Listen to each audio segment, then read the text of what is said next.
Oh, you're so sweet, I swear. Te mando un besito.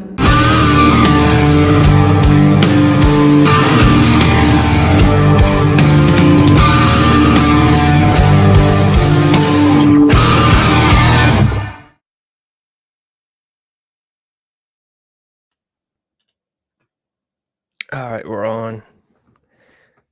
Disco Acid Cult TV. I'm solo tonight. Sorry, I'm messing with my microphone.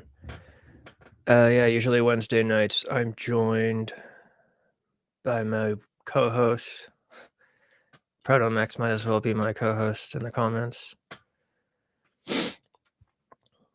I really didn't grab anything for tonight. There's only one other thing that I have that I could think of, and it's kind of a... I was going to bring it up to Trey, but he's not on tonight. He's probably going to be on tomorrow night. At least that's what he asked. He asked if he could do tomorrow night instead of tonight. I said, yeah, that's fine. And let me see if I can even find this video that I'm actually thinking of.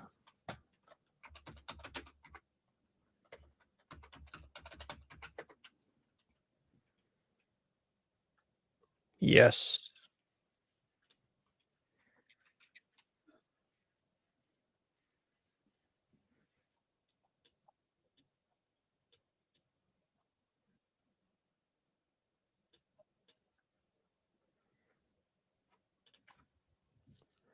All right, I got it. I got it.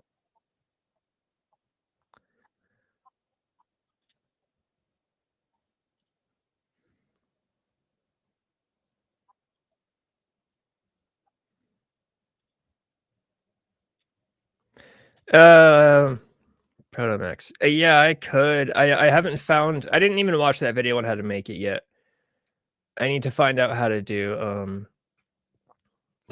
it. Like I said, I want to have the list like on this side, and then I want to have the movies over here that I can like drag over to the list, or maybe not even that high tech, but just have them pop up or something.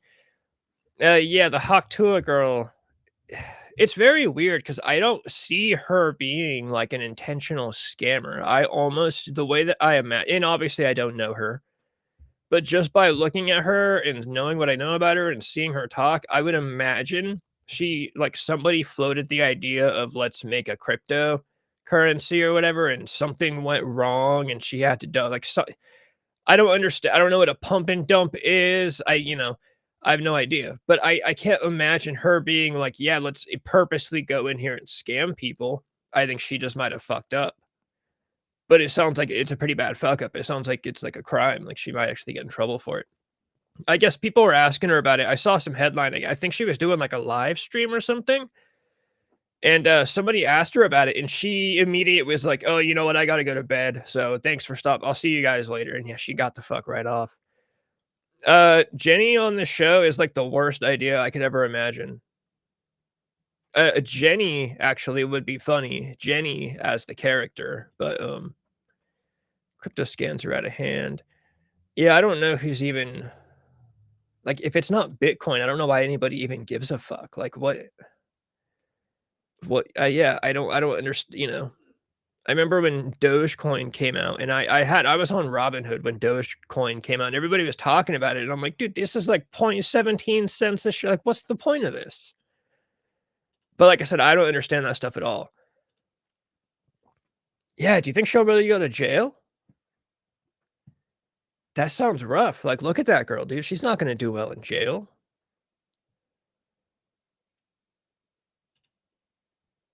I would also imagine she probably had a shady manager. She probably doesn't know what she's looking for. She's literally just a fucking retarded Southern girl that got lucky, and all of a sudden, like, had to hire a team and got on... she probably doesn't know. She probably just took the first guy she could find. I don't know.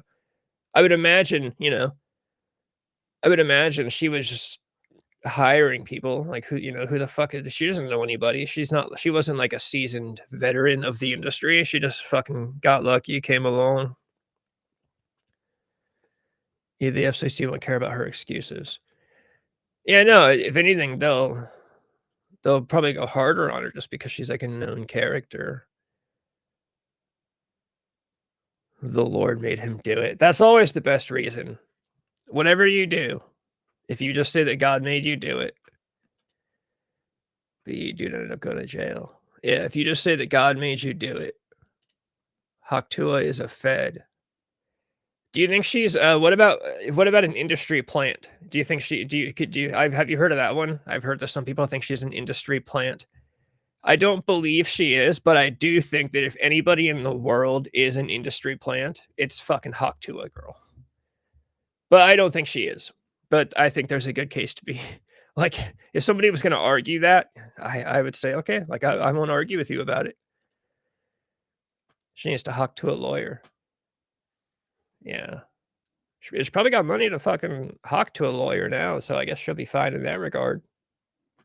Dude, I put up my short about her last night, or I put it up today, and I thought it was gonna do numbers, but no, it's not. No, it's still going up, but it's going kinda slow.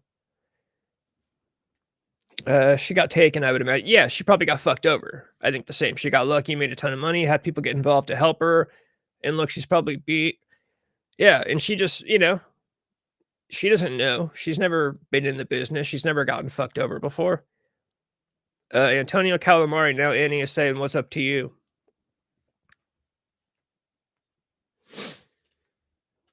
Yeah, it'd be like, that probably happens to a bunch of people. If someone gets into the music industry tomorrow, they're not going to know how to separate the good people from the shysters that want to take advantage of you. So yeah, she probably had some Antonio, there's my gal.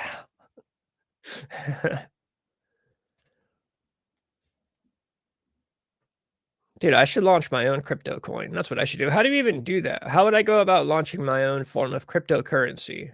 We could do disco crypto.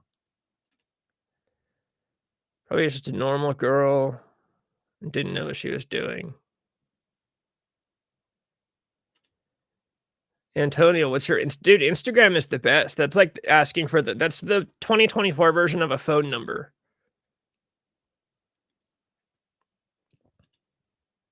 Put my girl on.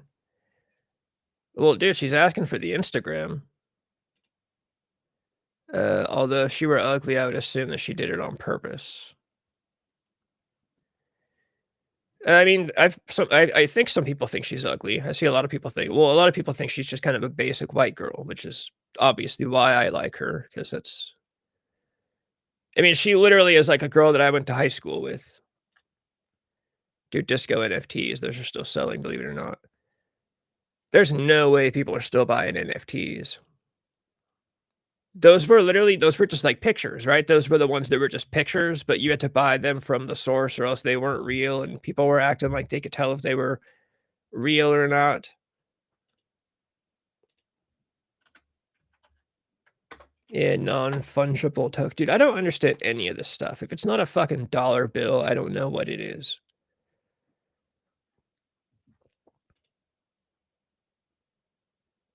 It's toxic. Too many lust-provoking images.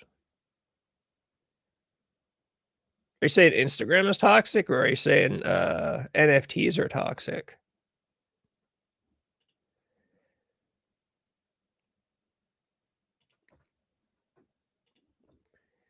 Let's see. Customers are drawn to NFTs because they offer a unique quality.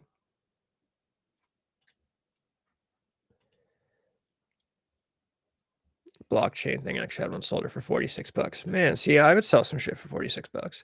I don't even know what a blockchain is. What's a blockchain?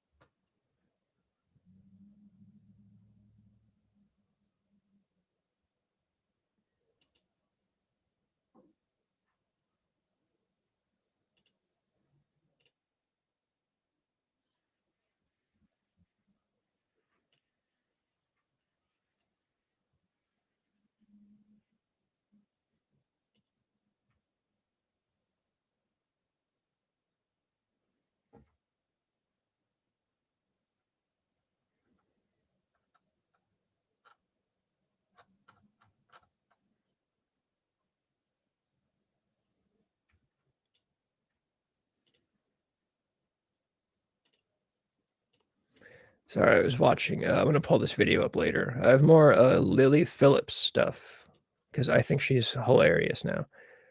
At one point, people were buying portions of NFTs, and the NFTs would be a digital version of a real piece of art. We let technology go too far, so I'm gonna start going backwards. Yeah, I've been thinking that for a long time.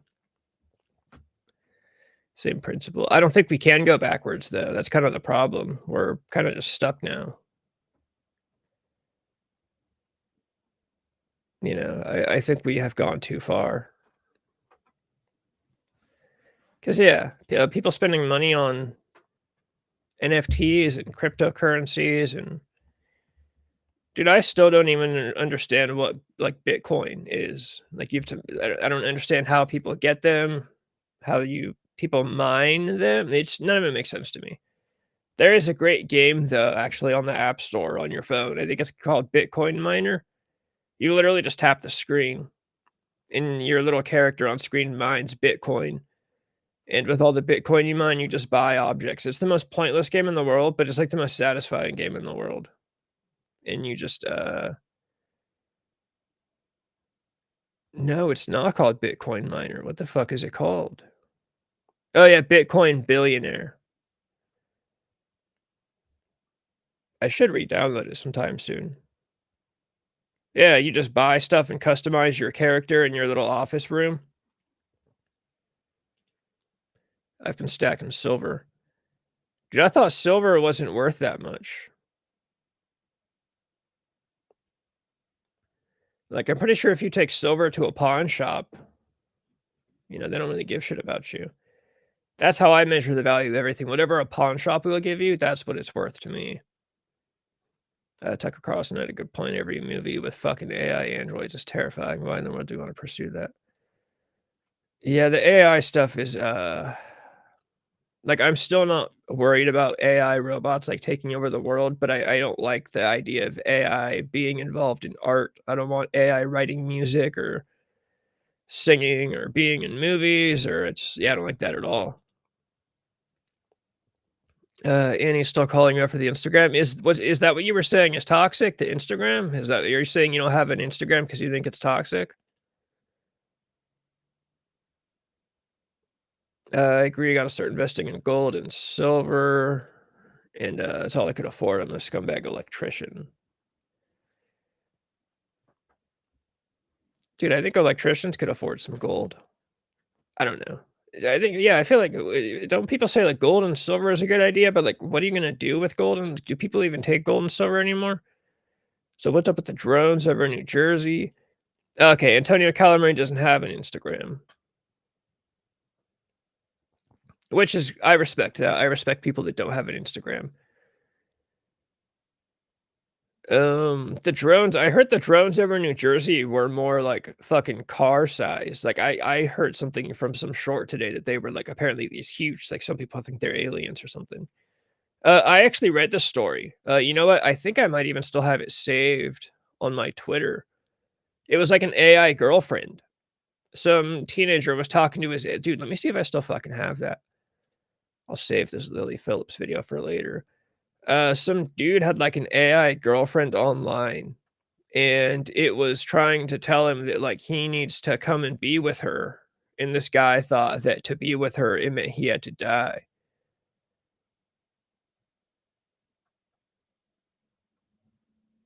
No, I don't think I fucking saved it.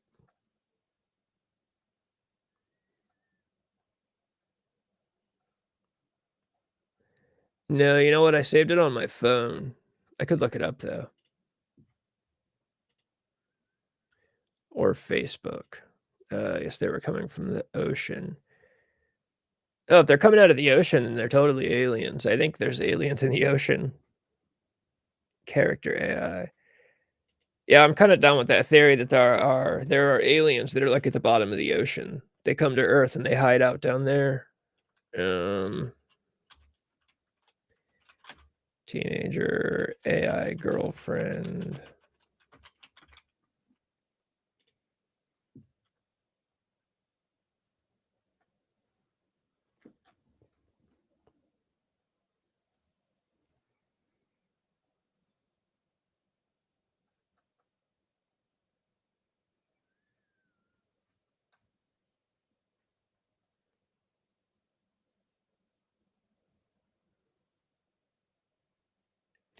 I can't find the exact quotes. Oh, yeah, I can. Here we go. The lawsuit claims that seconds before the kid's death, he exchanged a final set of messages with the chat bot, the AI girlfriend. The robot tells the guy, "Please come home to me as soon as possible, my love." And the teenager says, "What if I could come home right now?" And the AI bot says, "Please do, my sweet king." So we got AI chatbots that are calling dudes my sweet king. And then, yeah, the teenager took himself out, thinking that he was gonna go up and be with this girlfriend.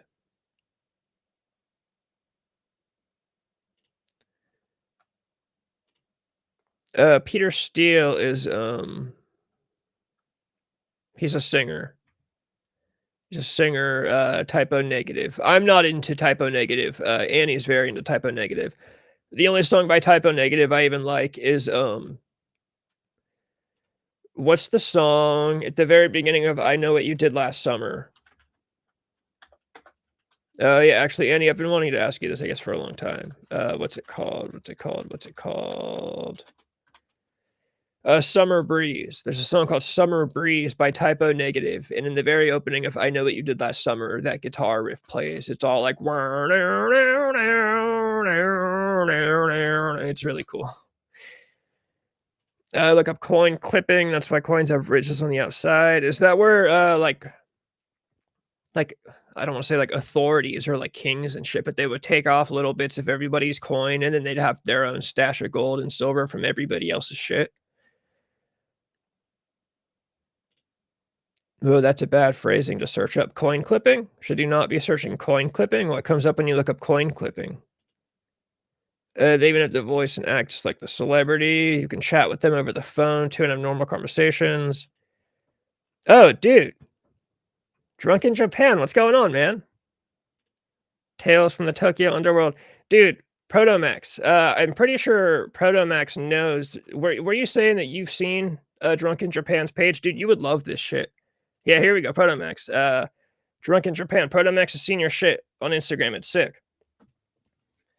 Dude, there's a hoodie that you have up that I've had saved in my phone for a long time because I've been wanting to buy it for a while. It's like it's a I need to pull it up. Antonio Calamari, AI makes my estimates sound like an Ivy League underworld. Man, I'm getting all lost in the sauce. Favorite band is No Vacancy. Yeah, No Vacancy from School of Rock is one of the best bands of all time. One of the greatest bands of all time. That opening credit scene is ridiculous. The way they're playing that fucking song. And the guys are like, "Oh, this band sucks. We should leave." Dude, they're playing like the greatest song of all time in that opening credits. What are those guys fucking talking about? I sent you my NFT on on IG Messenger. I'll check out this NFT. I'm curious. I got to see this shit. Dude, Drunk in Japan. I did just get your I got your message. I'm just when I'm on this, I act like I'm not on my phone on streams, but I am all the time. Dirty White Boy got the house. Yeah, hell yeah. This is why Dirty White Boy's not here tonight. He was signing for a house, buying a fucking house. So now he's got this tight house.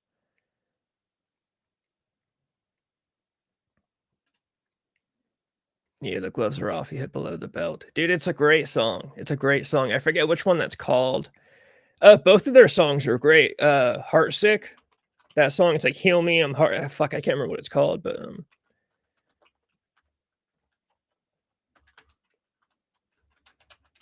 oh yeah, Fight. The opening song is just called Fight by No Vacancy. Great song. It's a great song. And it really sounds like Jack Black is singing in the chorus. I don't think it is, but it's like a perfect voice that sounds like him. And then yeah, Heal Me, I'm Heartsick is also great. Protomax says, congratulations, Dirty White Boy. That's tight. Yeah, Protomax, it's in your neck of the woods too. I try to avoid. I mean, I know I say towns and stuff in here all the time, but you know what I'm saying. Guitar Vader rocks Drunk in Japan. What is Guitar Vader? Am I losing something here? What am I missing? What am I fucking missing? Dude, when do you actually move into the house? I think you said that. I know we talked yesterday. I think you said it, but I don't remember anything that anyone says to me.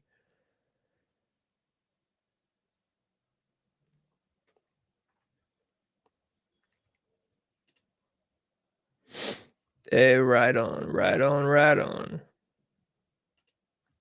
Dude, there's a part in now I'm all caught up on No Vacancy. There's a part in School of Rock where when Dewey gets kicked out of the band and he starts walking up and they're having band practice and they're playing that song, Heal Me, I'm Heartsick. And when they're practicing it, the lyrics are, "Heal me, I'm heartsick." What is it? Something like, "I'm hungry, thought I could survive on you." But he says, "I'm hungry," and he says A minor G on you because he's singing, but he's also explaining the chords to the other guitar player. And that was a big inside joke with me and Miles for a long time. We would sing the song with the A minor G on you, December 23rd. Right on, hell yeah. Yeah, hell yeah. Uh No, dude, I'll be in town. If you need help moving a fucking couch or something, I'll help you move a couch. I always like moving stuff with a bunch of dudes. To me, for some reason, that's like a fun activity. When it's like you and the dudes and you gotta like move a couch from one house to the other, and you gotta like get the couch from the living room into the car. Francis shows up. What's up, Homo sapiens? Dude, I don't know who you're calling a Homo sapien. We're only a bunch of hetero sapiens over here.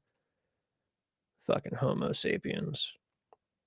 Homo sapien my fucking ass.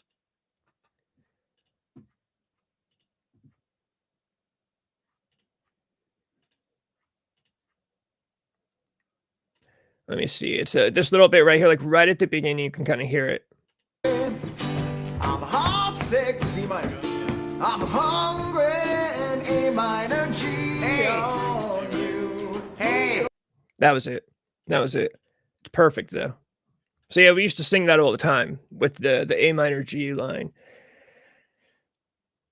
Who the fuck are you substitute teaching? 8 people in here. Yeah, this might be like a fucking record. This might be a fucking record. The channel is never gonna grow until I start making actual videos, and I've been procrastinating as much as possible. I am gonna start finally recording that one video, either tonight or tomorrow. I'll probably try to start tonight after the stream, right after I'm done. But like I said, that video is not gonna pull any views. Again, this one's totally just for fun. After this video, I'll probably try to make something about something that I think will actually at least get a couple of clicks. As you know, the Great Texas Dynamite Chase is not going to pull any views, even though I think it should. Antonio Calamari has changed your name to Hello White Boy. I actually kind of like that too. You should go by Hello White Boy. Dude, he literally just got in here talking. He had to sign. He bought a house. He was out buying a house. That's why he's not here. He's out making big money moves. Yeah, Heartsick is an absolute banger. It's a great fucking song. Substitute for the local school district. It's crazy. That whole movie, I know it's a movie, but of course the biggest plot hole is how is this guy pretending to be like no one's checking this guy's ID, no one's checking this guy's resume, no one's looking at anything. This tens of thousands of dollar a year private school just lets some dude come in. Francis is saying congratulations to hella dirty white boy for the new home. Spud wrenching. Dude, is that a new phrase that I need to look up? I'm always learning fucking. Every time Antonio Calamari's in here, he's saying some shit that I've never heard of. Spud wrenching is the use of a spud wrench to line up bolt holes for tasks like installing pipe fittings, automotive work, and iron work. A spud wrench is a tool with a tapered spike on one end and a standard or adjustable box wrench on the other.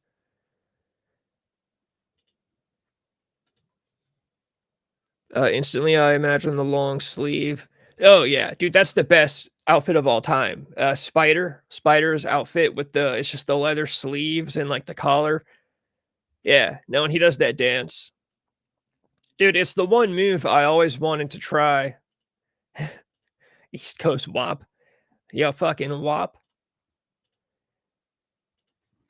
It's the one move I always wanted to try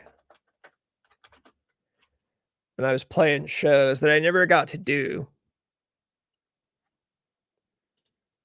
That I wish I would have done. I obviously missed my time. Antonio, do you like... It's Italian, so is it bocce ball, and wall, a slur for WAP. Sorry, I can't read. Yeah, WAP, I'm pretty sure is an Italian slur. You call someone a greasy WAP. But I'm pretty sure, again, like I said last night, no one cares if you talk shit about Italians. Like, Italians are one of the last, like, race that you can still openly hate, and it seems like nobody really cares too much.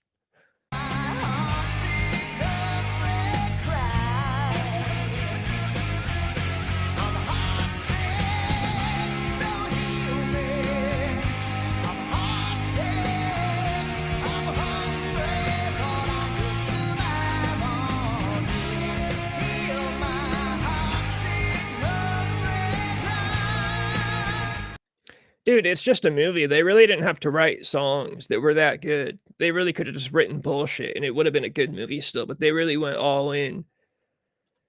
It's a perfect movie. I get crafty when I'm slipping. Oh, sipping. See, I can't read any of this shit tonight.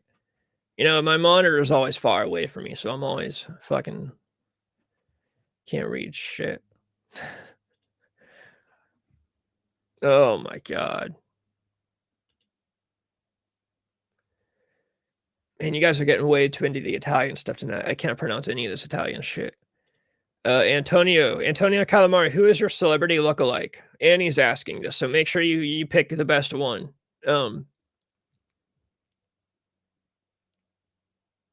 Dude, he's gonna say,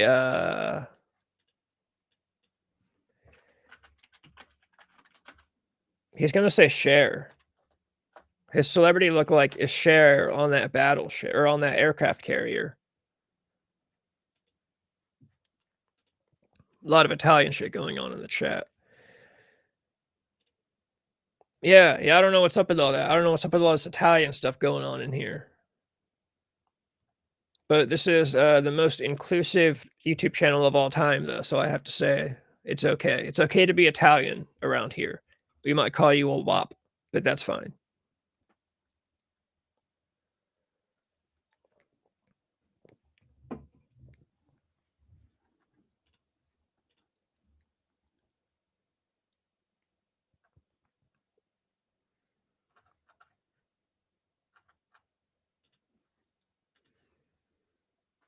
The craziest part is that guitar player. Yeah, I saw that. That guitar player in real life, isn't he like a big shot attorney in I feel like it was Texas. I could be totally wrong. But yeah, he's a big shot like attorney. Do you believe in Rub after Rub? Joe Pesci? Are you saying Annie, your celebrity look like is Joe Pesci? Speaking of Cher, what the fuck is up with her? I don't know what's up with Cher. What's she been doing lately? Lucas Edwin Bobbin, the guitar guy from School of Rock, is now an attorney. Yeah, is that his name? What a fucking name.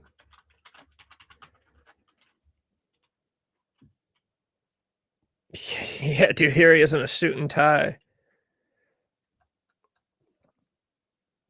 He was only in like 5 movies too. Some movie called RSVP from 2002, School of Rock, some movie called Break in 05, Venice Underground in also 05, and Slave in 2012. And he played on Wikipedia. Here, let me pull this up. On Wikipedia, his credits are... I always have to put my little screen down there. He plays Brick, he plays a big stoner, and then in Venice Underground, he plays a junkie. So he certainly had a type that he played. You know, he was Spider, and then big stoner, and then junkie. So I guess that's pretty funny that he goes on to become...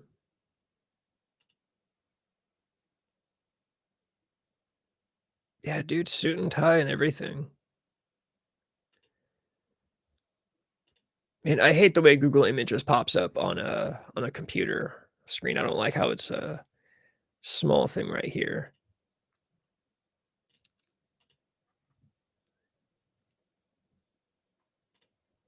He shows up to court to defend you in the leather shirt. Dude, he'd probably get you out of anything. From Sonny Bono to Mudshark. What is Cher up to that you're calling her a Mudshark for? You gotta fill me in on this. I haven't kept up on Cher. I never liked Cher. I think Cher sucks, to be honest. Imagine your lawyer's the dude from fucking No Vacancy. Chaz got nice titties. No, oh, you're saying Antonio Calamari. Is your celebrity look like Joe Pesci? Dude, if I hired that guy as my lawyer and he wasn't wearing the leather sleeves, I'd probably fire him immediately. If he didn't show up to court in those sleeves, School of Cock. There's probably a porn video. If not, we gotta make one for sure. If there's not already a porn spoof of School of, oh my god, dude, we could do like a plot to where we could get real carried away because School of Rock is a movie about kids, but let's completely avoid all that. Let's be mature about this. Let's do college, right? We bump it up to college. There's a college, they need a substitute teacher. You know, Dewey Finn comes in, but then he fucks the girls in class. That's pretty much what School of Cock would be about. As soon as this channel has more than 200 subscribers, we'll make it happen. We'll take our millions of dollars from our 200 subscribers, and we'll make School of Cock happen. It'll be the biggest porno of all time. As long as we get to cast Adria Ray. That's all I care about. I want Adria Ray as the main student that gets banged out by Dewey Finn. That's my only requirement. Yeah, 100% the only lawyer anybody should trust. For sure. For sure. Fred Gwynn was great as the judge. Shout out Herman Munster. Yeah, what movie? I've seen footage of him as a judge. I don't remember what movie it was though, but he's like Charlie from It's Always Sunny, except it's sexy law, not bird law. Dude, I honestly have never really been into It's Always Sunny in Philadelphia. I feel like that's always been one of the biggest sins of my life. People used to tell me it was a sin that I didn't like The Office. I don't think that's a sin. I think The Office sucks. I don't think It's Always Sunny sucks. I just never really watched it too much. Dirty White Boy is heart sick. We are all heart sick. We're all heart sick these days. Look who Cher is dating. That's what I mean. Oh, you're saying Cher's dating black dudes and you disapprove. Picture of Andrew Dice Clay fucked Ron Jeremy. So that's Antonio Calamari. Annie, that's your answer. Which is funny because Annie's next comment was, has anyone seen the Vern Troyer sex tape? No, I haven't, and I probably don't want to see it. Dude, Jack Blackcock. That could be the name of the guy in School of Cock, the porno movie that we make. School of Cock was from 40-year-old version. Damn, so it's already been taken. But it's from a movie. It's not a real thing. We could just take it and make it a real thing. The Be Kind rewind of pornos. Absolutely. Dude, when we make a porno, it's only gonna be released on VHS. We're not gonna put it online. We're not gonna make it on Blu-ray or DVD. It's gonna be on VHS. You know, only 70-year-olds are gonna watch this. We're gonna cater to the older crowd. You think Sonny ate that tree because his kids went off the rails? Sonny from like the dude that was with Cher? Dude, I don't know anything about Sonny or Cher. It's from my cousin Vinny. The Office is trash. Yeah, The Office. Come on, yeah, The Office was terrible. Let's all be real. The Office was bad. I never saw It's Always Sunny. It came on before came on before Malcolm in the Middle reruns on a channel I can't remember the name of. Malcolm in the Middle was good. Yeah, Malcolm in the Middle is great. I won't say it's great. I liked it. It was good. Make her go up the attic stairs to get the Christmas ornaments and I'd follow real close. Furryvore reviews. Dude, I gotta look. Is this something I gotta check out? I miss the 90s. You know, I would like to say I miss the 90s. I was born in 93 though, so I have to be realistic. My earliest memories go back to like kindergarten. Like I remember 1999 to 2000. So I mostly miss the early 2000s. That's usually what I try to be realistic. Like, I hate when people are born, like someone's born in like 1996 or 1998, and they're like, "Oh yeah, dude, I miss the 90s." Like, you were 2. Yeah, I miss when I was 2 and everything was so much better.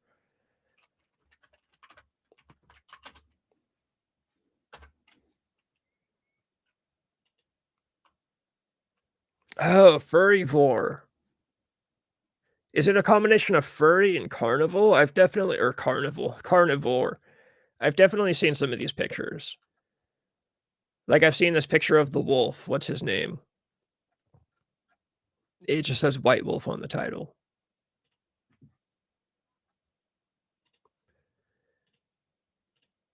Yeah, see, I've definitely seen this guy before.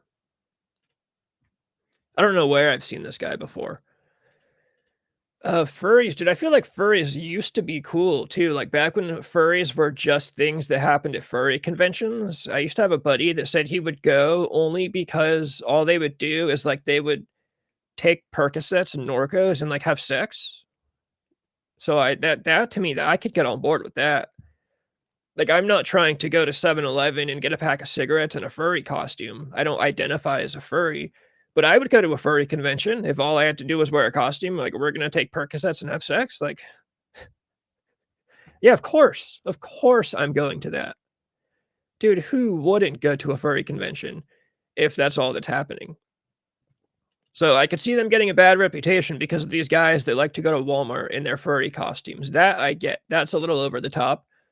But at the conventions, dude, 100%. Antonio, I bet you look like the rapist from that one Sopranos episode. I also never watched The Sopranos.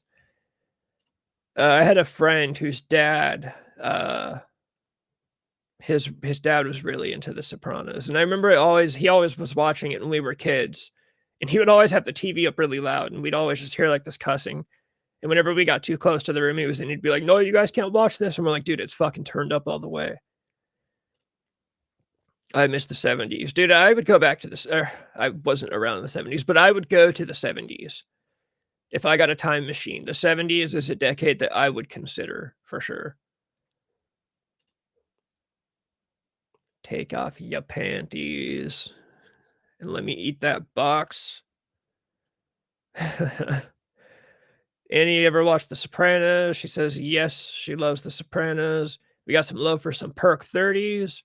100%. 100% Perk 30s all the way. We support Perk 30s on this channel. Ketamine. I've never done ketamine. I've always been kind of scared of ketamine. I dated a girl one time. I dated a girl who was a heroin addict, and I remember she used to tell me stories about falling into K-holes, which I don't really know what K-holes. I mean, she would explain them to me, but I think it's one of those things you're not going to know unless it's happened to you. But just that, I was like, "Oh, I don't feel like ketamine sounds like it's very fun. I don't think I want to try it if I might fall into these things you call K-holes. I'm not too interested in that." Put ketchup on your ronzoni noodles? Ronzoni? Dude, I don't know. I don't know how to pronounce anything that's Italian. Italian stuff, those words, they're all really hard to pronounce for no reason. This bitch sounds like a tweaker. Are you talking about the girl that I dated?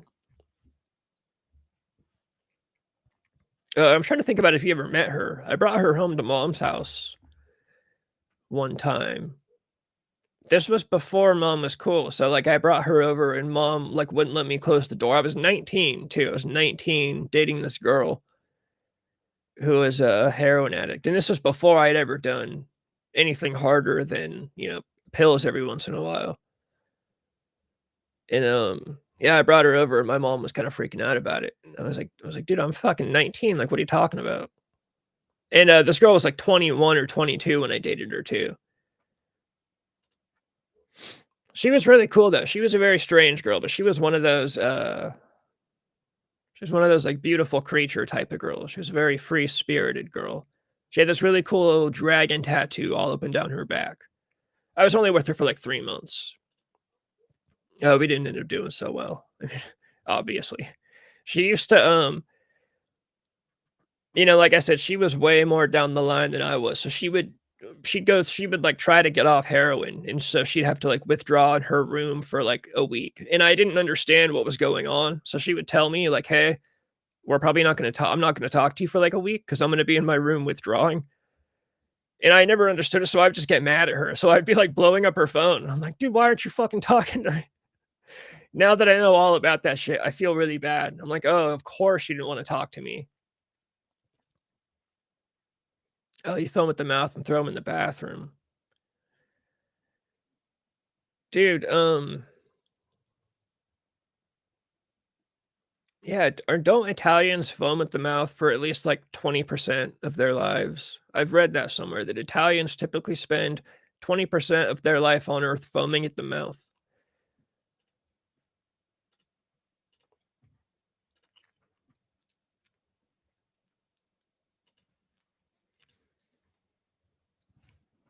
I still like that Johnny Mitchell quote about Anthony Fauci is what happens when Italians get too much power in America. She should have detoxed by smelling her own wash stack. I think at that time, I was probably skipping a lot of showers at that time too. Yeah, at 19 and 20, I was definitely I was grabbing life by the horns. I was not showering every day. I was busy. I was busy dating. Actually, when I dated that girl though, I met her at my band's last show. So it was funny. She was really into me because she thought I was in this really cool band. And she thought whenever my band played shows that I had drugs because at this last show she saw me, I was blacked out on Xanax and painkillers and shit. And she would keep asking me like, "When's your band's next show? I want to come see your band." And I was like, "Dude, I fucking told you. Like, I'm not in a band. We broke up. That was our last show." And every time I saw her, she's like, "Dude, when are you guys gonna play a show again?" I'm like, "Dude, I'm not cool anymore. Like, if you got with me because you thought I was in a band and it was cool, like you missed your shot." I remember, were those the days of your no shower, natural cycle shit? Yeah, probably some of those days for sure. Probably, especially because I was out of high school. So since I'd graduated, I wasn't worried about sitting next to a pretty girl in math class, you know? That's pretty much when you want to shower. But, by that point, you know, once you're out of high school, there's no reason to shower. And I think I was working at a warehouse too, so it was for sure, like, I really don't need to shower for shit. I bet his bras got to taste each other. Oh god.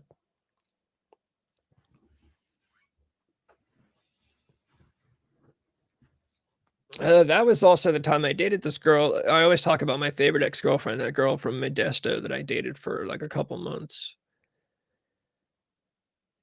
That was when I was in the band, like, full time still, so that would have been, for sure, like, times that I was not showering all that often because I was just getting drunk and going to band practice and playing shows.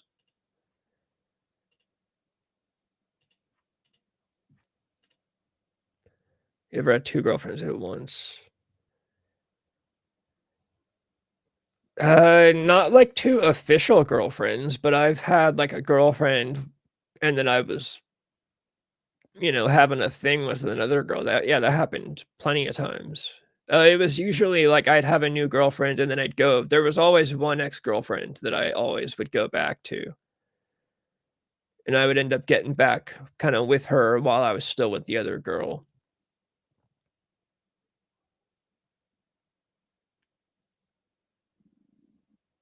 So, yeah, kinda yes and kinda no.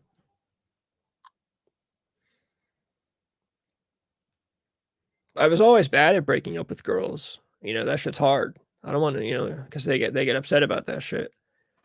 So, I would just, like, start something with another girl and be like, "Well, this is easier than, like, breaking up with the girl. I don't wanna fucking bum her out, so I'll just cheat on her and hope she doesn't find out."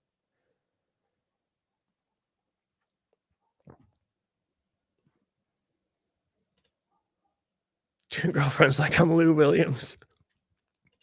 Dude, I haven't heard that name in fucking forever.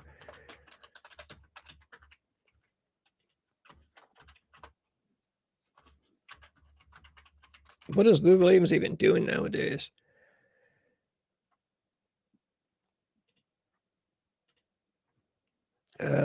see.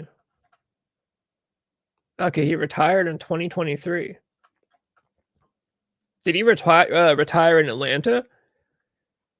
Looks like the Hawks was his last team. Girl gotta be a demon for a dude to break up with her regularly. Yeah, girls really aren't cool with that shit. Usually I've been the one that gets dumped. I usually get dumped. Most of the time, girls get tired of me and they break up with me. Sometimes it's because I cheated. Sometimes it's just because I'm like a handful and they get tired of dealing with it. So it's not often that I had to break up with girls, but yeah, I had to a couple times. Yeah, I noticed a lot of NBA players do podcasts now. That seems like a thing. A lot of NBA players are doing podcasts, which I guess is cool for like basketball fans. But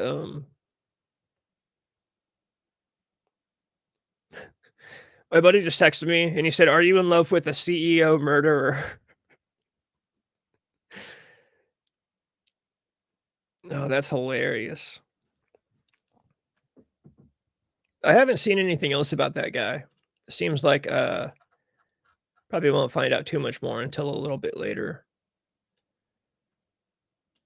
I don't know. I don't really know what else is gonna happen. He's just gonna go on trial and they're gonna say it's him. Like it's not him, but that's the guy they're telling, you know.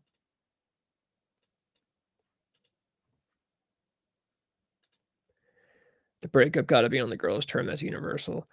Yeah. Girls definitely want to be the one to do the breaking up. Which is fine. That makes sense. I think sometimes it's better if you want to break up with a girl, you just got to make her. That was honestly always part of my strategy was if I was going to go pursue another girl, I would just try to get my current girlfriend to break up with me. I would start doing things like acting out intentionally, hoping that and I've always been like that naturally anyways. Even when I didn't want girls to break up with me, I always kind of push. I push my luck with things. So I will like challenge girlfriends, like when a girl's like, "Oh, I love you," like, "Oh yeah, we'll see about that," and that's kind of when that's kind of when I start fucking up pretty bad.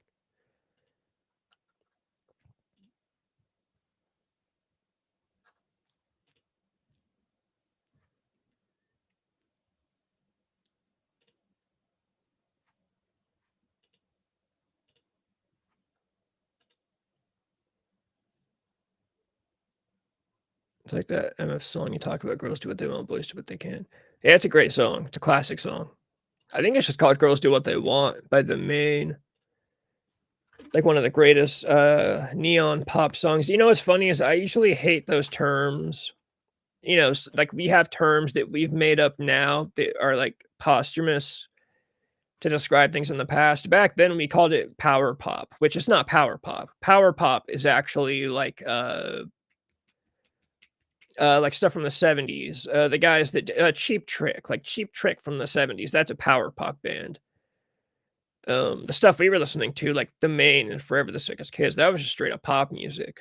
I call it MySpace pop, but now people call it neon pop, and I think that's actually a really good term for it because neon pop describes it pretty well, especially when it comes to like the look of these bands.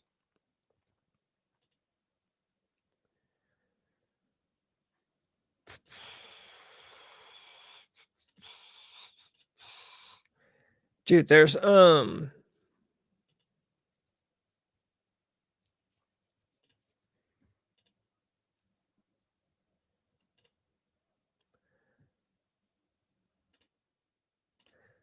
I'm gonna pull up this. I'm gonna make you guys watch this fucking video.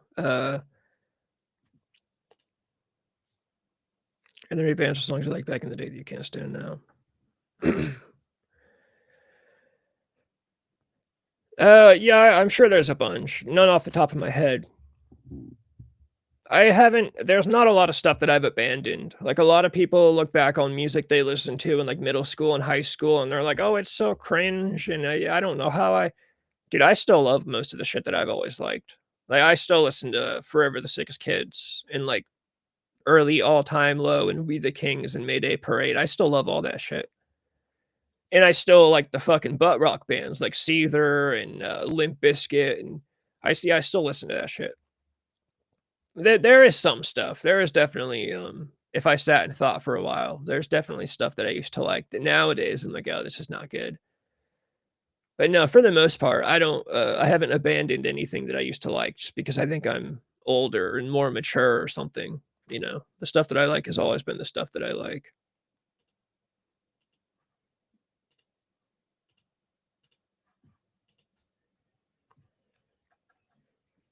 Okay, only because we talked about it one time. That Lily Phillips broad, she, I guess for, like, a practice run there's a whole documentary, actually. I guess for, like, a practice run for her 1,000 guys in 24 hours, she banged out 100 guys in 1 day, and, apparently this is her reaction. Like, they interviewed her right after so this is, like, I guess right after. I think this is right after she's, banged out 100 guys. Smashing Dude, first you don't like the Beatles, and now you don't like Smashing Pumpkins? I don't even know who you are anymore. What do you mean you don't like what? You gotta give me a good explanation as to how you don't like Smashing Pumpkins. Smashing Pumpkins are one of the greatest bands of all time. Okay, yeah, so, Lily Phillips, 100 Dudes. I have not watched this yet, so we're going into it now. I think sometimes like feeling so like robotic, like by I think like the 30th, you know, like when we're getting on a bit, I've got like a routine of like how we're gonna do this, and like it just sometimes you'd like disassociate and be like, you know, like it's not like normal things at all. In my head right now, I can think of like 5, 6 guys, 10 guys that I remember, and that's it. But it's just, I don't know, it's just weird, isn't it? Like, if I didn't have the videos, I wouldn't have known I've done 100, you know? But yeah. I think that was kind of the hard part, is like conversing with them, and like when they'd kind of be like, oh, like we've only had 2 minutes or 3 minutes and you said 5 on the message. Did someone say that to you? Yeah. And obviously it just makes me feel so bad. Do you think you should feel bad about that? I guess when you've promised something to people who support you, it's kind of hard to let them down. Damn, so she's ripping these dudes off. That's what everyone's talking about. Everyone's talking about how Tuah girl scam. This girl is promising dudes 5 minutes of sex and only giving them 2 to 3 minutes. This is the real scandal. This is what we should be covering. But it's up to you, right? Like when you know. Yeah, yeah. Have you even processed, do you think, what's happened? Not yet. God, I won't forget this day, Jesus. When I decided to start making this doc. It's also pretty crazy that she is like, yeah, I only remember like 5 or 6 of the guys.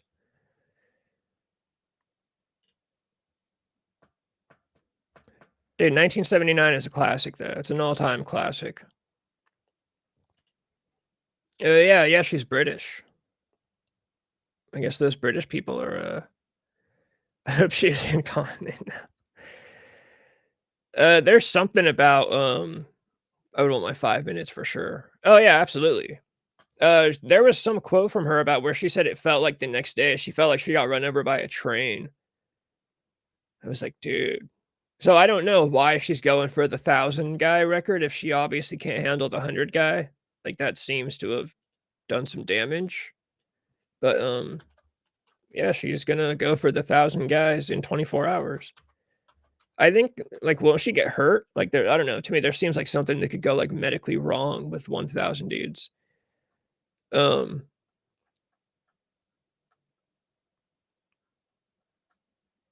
Yeah, there's a whole documentary. It's like a 45-minute documentary on her and the 100 guys.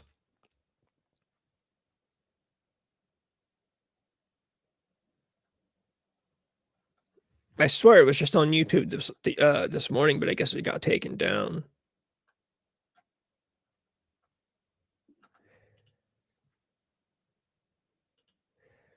Oh, this bitch is stupid. No doubt letting 100 dudes. Fuck, it's gonna make her feel bad. Yeah, it's the clip that I did see a clip earlier, and it was different. It was a clip where she was saying that she's like, "Oh, I wouldn't recommend it. It is very hard. It's not for everybody," and she's still crying. Some people think she's like attempting to hurt herself. Like some people think she's like doing like she's it's like a cry for help or something. She should have practiced with orange parking cones, dear God. Yeah, some people think she's like trying to hurt herself by doing this. Like it's I don't know, some weird projection.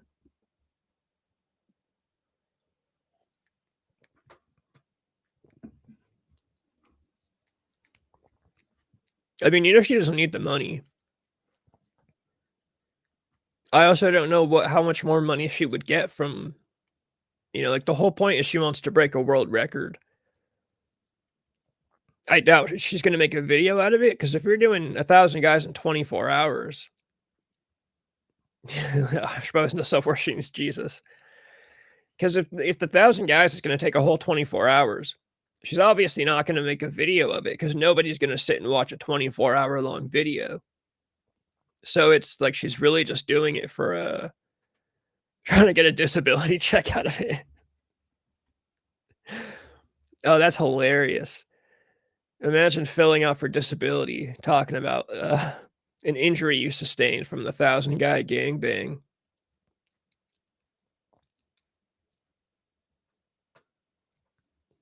Dude, Jesus probably already sent in his application to be one of the 1,000 guys. Getting disability from getting fucked is too much insanity. Yeah, that's probably the best comment I've gotten on this topic so far, is that she's trying to get a disability check out of it. Oh, that's hilarious.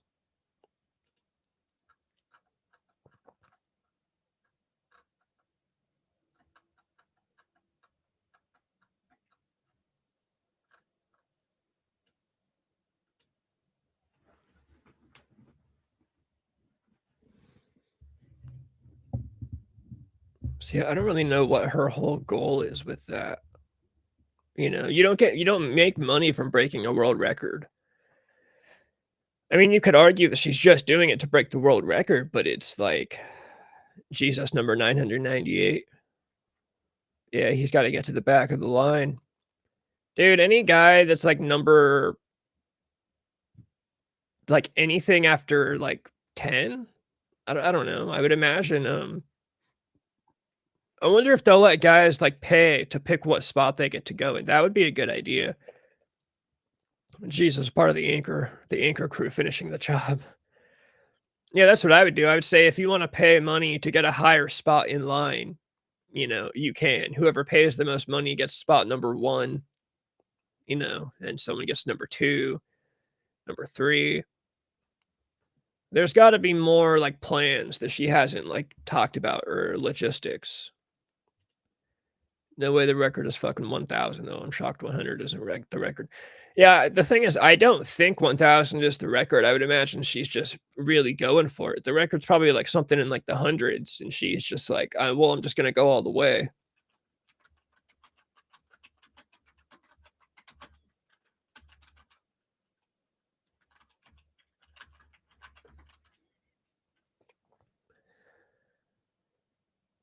If you Google, it says, the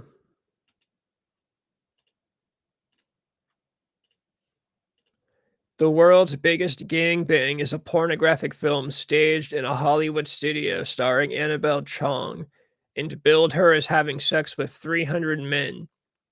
In reality, the participants were far fewer than expected, or advertised. I can't read. They are said to have engaged with Chong in a total of 251 sex acts. There's a Wikipedia page. World's biggest gangbang is a pornographic film. Yeah, same thing. The event begins with a few interviews with some of the participants. Annabelle Chong arrives later and is greeted by the event director. Bone briefs Chong. Who is Bone? Oh, Bone is the director. There's a director for this movie. I guess there probably are porn directors, huh? Chong in the format, and then gives a briefing to the rest of the participants. This footage cuts to an interview Chong gives to the press. Ron Jeremy, host of the event, of course he is, introduces the Fluff Girls. Okay, so there are fluffers. Okay. I remember saying last time, if I was going to be in one of these big gangbangs, I would want there to be professional fluffers. Ron Jeremy introduces the Fluff Girls and commences the gangbang. Chong, changed into a gown, emerges from a side entrance and climbs onto the stage. The stage, built to look like a Roman playground, has a bed in the middle. The setting was intended to allude to the orgy of Roman Empress Messalina. Valerie Messalina was the third wife of Roman Emperor Claudius. She was the paternal cousin of Emperor Nero, a second cousin of... Okay, whatever. Bone, using a loudspeaker, calls for the first 5 participants. Chong engages in sex acts with the participants for 5 to 10 minutes until the next group is called. So she did 5 guys at a time. Chong had insisted on the use of condoms for the event, but those of the men who were professional performers were allowed to participate without using them.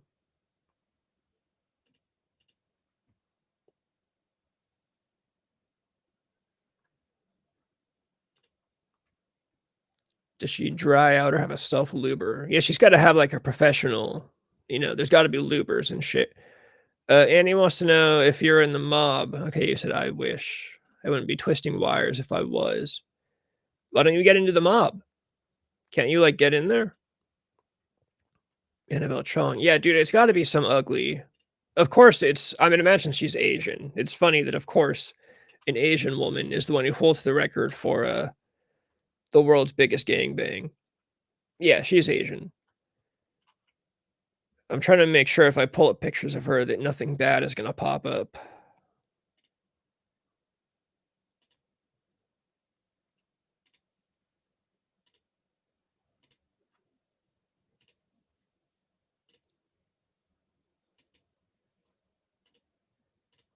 Yeah, this girl. This is Annabelle Chong. This is the girl that apparently holds the record for most guys in one gangbang. I know that one time Trey was on here saying that the Daytona 500, I found that. I think what it was, he was right. There was like 500 guys, but I think there was multiple women. I couldn't really tell, but I think that's where he was incorrect. We're talking about gangbangs on one girl. I think the Daytona 500 had multiple girls taking the 500 guys. The mob is still around everywhere. Yeah, I think the mob is just kind of different now. They're not, it's not like Italian guys in suits like we like to imagine back in the 40s and 50s and 60s and 70s. I think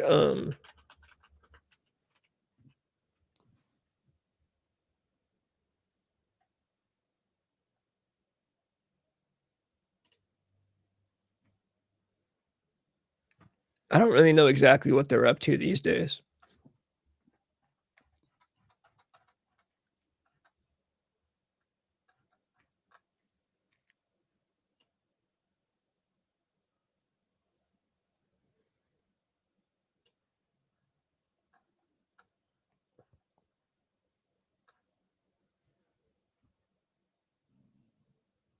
Let's see. In the 21st century, the mafia has continued to be involved in a broad spectrum of illegal activities.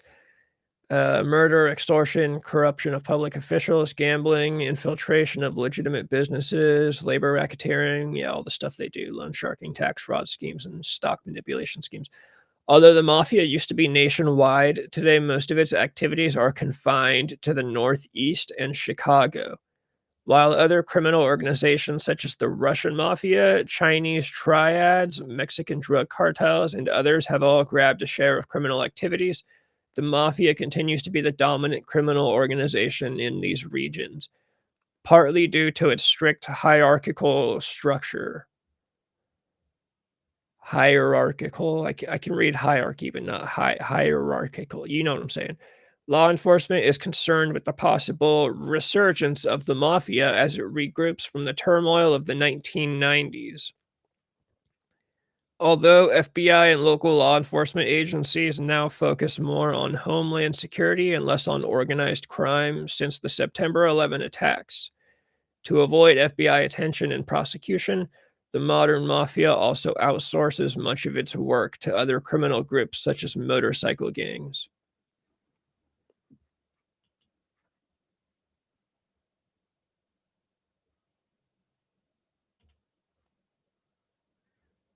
Yeah, sounds like it's more local. I need to move up to North Jersey. What's in North Jersey? I have a friend up in North Jersey who owns a waste management company and have pretty big contracts. RICO Act ruined the mob. Yeah, on the Wikipedia page, there's a whole thing about the RICO Act. I think now with the RICO Act, they can just take down entire groups all at once. So it kind of, makes it a lot harder to operate as a group and just have like one fall guy or whatever. Damn, RICO Act is what they got Young Thug on, bro. Bullshit. It's funny because I'm pretty sure that was that legitimate, or was it? I feel like they abuse the RICO Act nowadays. Like they kind of just will lump in everybody that they want to get at one time, and it doesn't really make sense. But I don't know. I don't have any specific examples to give off the top of my head.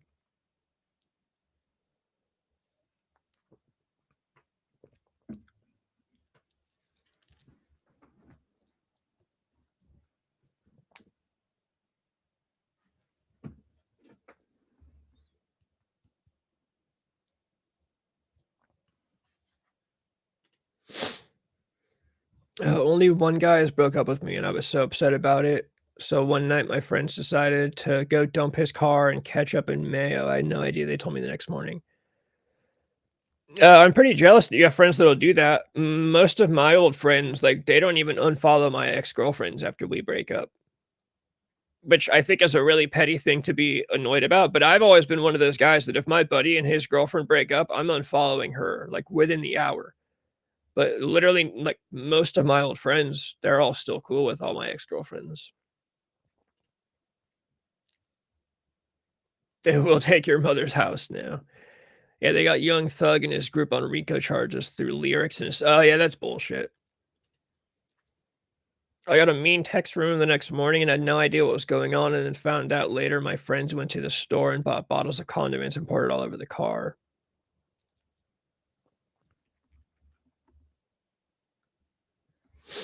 Yeah, I think like Spam, certain kind of lunch meats, and certain kind of condiments can ruin the car. No, I gotta unfollow the homies ex. Yeah, that's just how I've always been. Yeah, no, none of my friends have ever really. And there are a couple of my friends that they don't care. Like that's why they don't do it, because they don't care if I would follow or unfollow their ex-girlfriends. So I think they just think that, it's not like I've ever hit my friends up and been like, "Hey, will you unfollow this bitch?" Like I would never ask anybody to do that. I just think kind of like on principle, it's what you should do. But I guess not. I guess not in today's world. So yeah, Annie, it is cool that you have friends that will go vandalize your ex-boyfriend's car, especially without you even asking. I have to go subscribe to Drunken Japan's YouTube page. Yeah, hell yeah.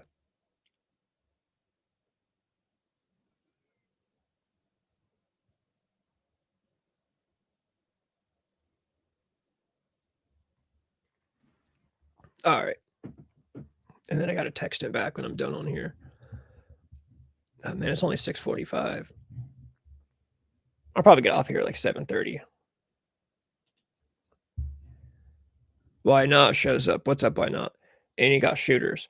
Yeah, apparently she's got better shooters than I do, or than I used to have. Most of the old friends I'm talking about, I really don't even, I never see anymore or talk to anymore. But yeah, no, I've always been jealous of people that have friends like that when it comes to exes. Genoa salami on a hot day is great for paint. 9:45. Geez, man, you stay up way too late to hang out in this chat. I'm always greatly appreciative, of course. Proto Max. Why not you watching Dragon Ball? Is it Daima? Daima? Can you spell out the pronunciation of it? Because I've just always called it Daima.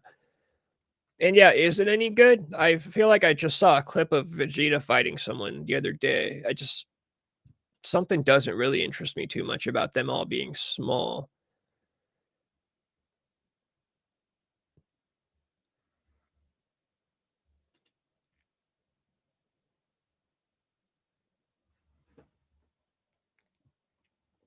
If it's only 20 episodes, I could see that being a worthy venture. Doesn't seem like it would take up too much time at all.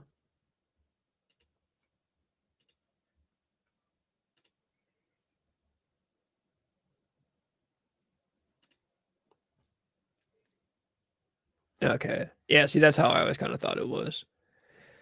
Yeah, the small kid thing. And the thing is, as much as I love Dragon Ball GT, I didn't even like it when they did it to Goku. I didn't even like it when they did it to Goku in Dragon Ball GT. I accepted it because he, of course, was adult as Super Saiyan 4. So that was fine. But yeah, the child thing is super strange. But yeah, if it's good, I guess we ought to check it out.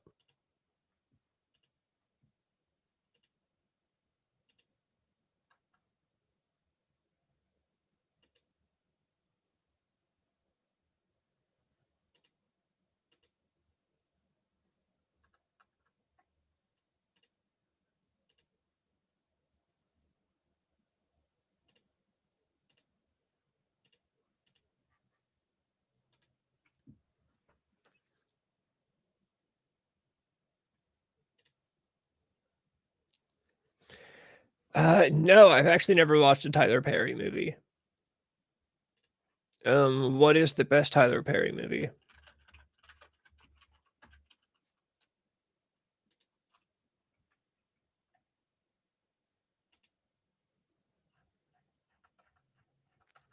Actually, let me go and look at his filmography.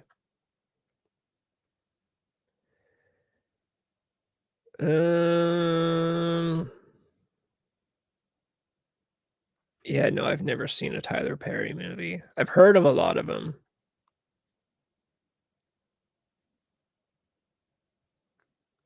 Dude, he did a Ninja Turtles movie.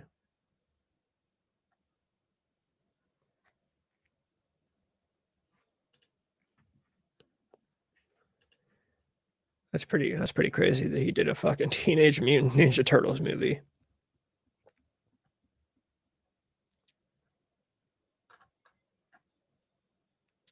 I also did a Paw Patrol movie in 2021. That's probably the funniest thing I've heard.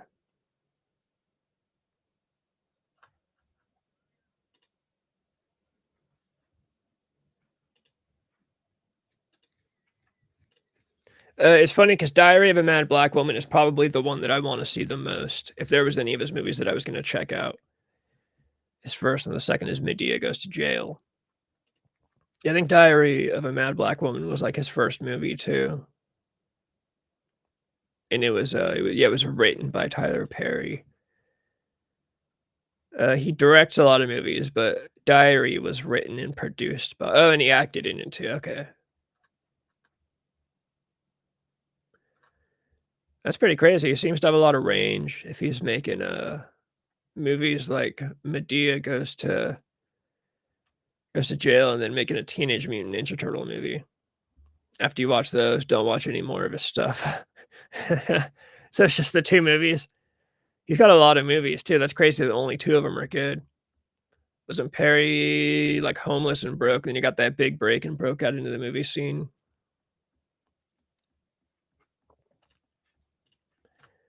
I'm on his Wikipedia page right now. I guess I could find out.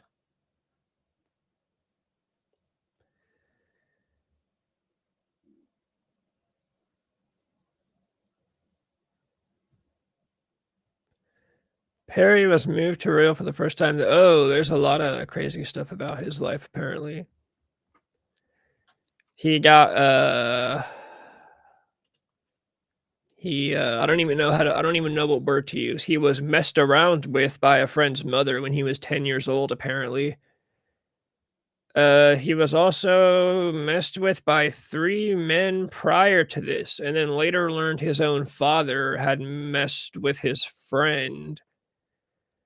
And then later, a DNA test indicates that Perry's dad is not actually okay, yeah, this guy had a crazy life. So I guess that's I did not find out if he was homeless, but I would not be surprised if he was because it sounded like his life was pretty fucking terrible for a time. Only Diary movie I know. Diary of a Wimpy Kid The first 3 are like some of the greatest movies of all time. Gotta have range as a crossdresser. Is he a crossdresser? Or is it just like in the movie? Oh, this world has no morals. Yeah, he went through it. Yeah, sounds like he did. Sounds like he fucking did. Diary of a Wimpy Kid is definitely one of the greatest trilogies in all of film history, that's for sure. Obviously, up until they replaced Roderick. And everyone else. Didn't they replace everyone else too? That's the thing. Everyone complains about Roderick getting changed, but didn't they end up changing everyone else? Okay, yeah, he plays Medea. That's what I thought you were getting at, was that he plays Medea in the movies. That's not a crossdresser. He's just an actor who has a very wide range. I think she said in The World Has No Morals about the stuff, the guy's life that I was describing. I could be wrong. That's kind of what I was thinking, what she was saying.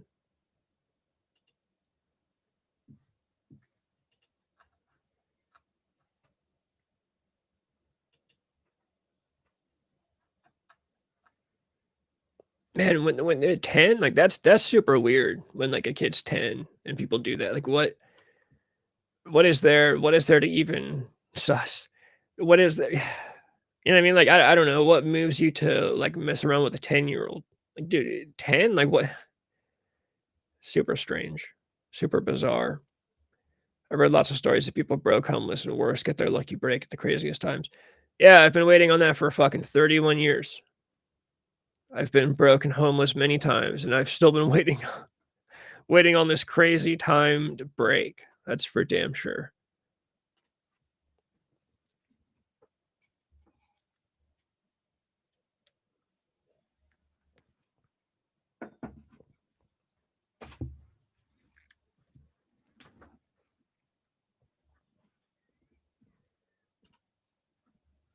That's fucking awful. Good for him for going on to still be successful. Yeah, I feel like people that go through the worst shit end up being the most successful. But even then, I guess I can't say that's for sure because there's a lot of rich people that are born and just have like really good lives their whole life. And then I've certainly never been through anything like that guy's been through, but I've definitely been through enough shit that I should have some crazy cool success story, and I just don't. Sylvester Stallone was broke, so he sold his fucking dog. I know I've heard a little bit about Stallone's story. I don't think the whole thing. I feel like The Offering. There's this podcast I like called The Offering. I feel like he might have talked about Sylvester Stallone a while. If you had to hunt down a CEO, who would you go after? That's a good question. Oh, and he's talking about the Lily Phillips, the girl that wants to bang out 1,000 dudes in a day. Which is crazy because she obviously doesn't actually want to. If she's crying after getting banged out by 100 dudes in one day, what makes her think she's going to be able to do that? You know, but with 1,000 dudes, who knows? Who fucking knows? I got to think of a CEO. I don't even know any CEOs. That's awesome that he bought his dog back. I have my similar story is that when I had a G&L guitar, I sold my guitar to a pawn shop to buy heroin. And then probably like half a year to a year later, my girlfriend and I went into that same pawn shop to sell more stuff for heroin. And my guitar was still in there. So we bought my guitar back. And then like 2 months later, I sold the guitar back to the pawn shop for heroin. So not quite as much of a happy ending, but I did get the guitar back for a couple months before I sold it back to them. I'm all for doing whatever it takes to make you happy, but Jesus, you got to value yourself more than that. Yeah, the 1,000 guys that's like my favorite story of the year. We're this close to the end, and that's my favorite fucking story. My company. Okay, so you're just saying based on the company, whose CEO would I take out? I don't think Luigi knew any CEOs either. Dude got shafted. Yeah, I definitely don't think Luigi Mangina, whatever his name is, Luigi Mangina, I don't think he's the guy. We talked about this last night. I don't think he's actually the guy.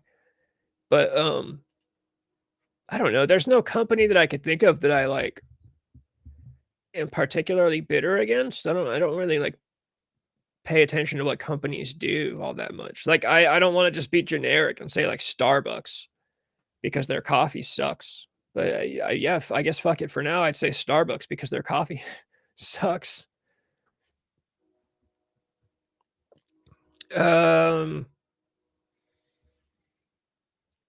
I would more so want to go after like governmental figures. Like I'd want to go after some people that run some agencies in California. No, I don't think it's not actually Mangina. I just can't pronounce this. I think it's like Mangione, Luigi Mangione. But I've just been saying Luigi Mangina. Yeah, it's like Mangione. So it might as well be Mangina. But yeah, no, if I had to go after a CEO, I wouldn't even go after. I'd go after a guy who's in politics. Those are the people that I think people should be going for. CEOs are just I'm sure a lot of them are bad people, but whatever. They're making money. I'll let them make money, but they're only making money because of the powers that be that enabled them to make all that money. So I'd go after the powers that be.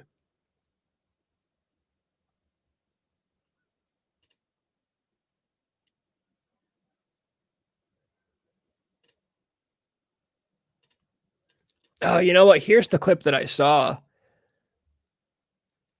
Hold on, I'm gonna get right back to the comments here. This is the clip that I saw of this girl talking about the 100 guys in one day. It's not for the weak girls, if I'm honest. It was hard. I don't know if I'd recommend it. Why not? I think if you're a different type of girl, it's very like, it's kind of like being a prostitute in a sense of like. She says it's kind of like being a prostitute. So she's implying that it's not. Dude, she is crying. It's just a different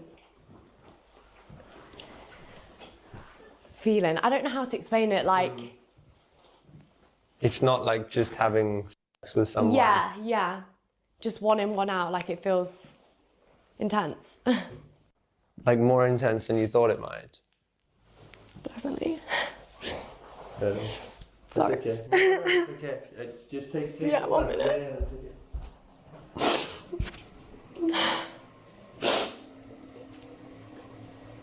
This dude right here, he's having the biggest moral, what is it, a moral quandary? Is that the phrase I'm thinking of?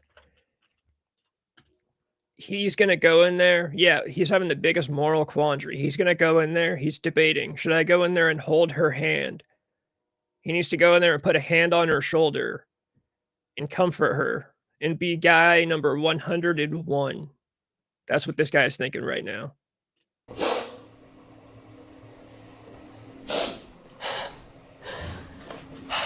Is he going in? No, he doesn't. He's a pussy. He wussed out. That guy should have gone in there. That guy should have gone in there and banged her out. Number 101. That's the lucky number.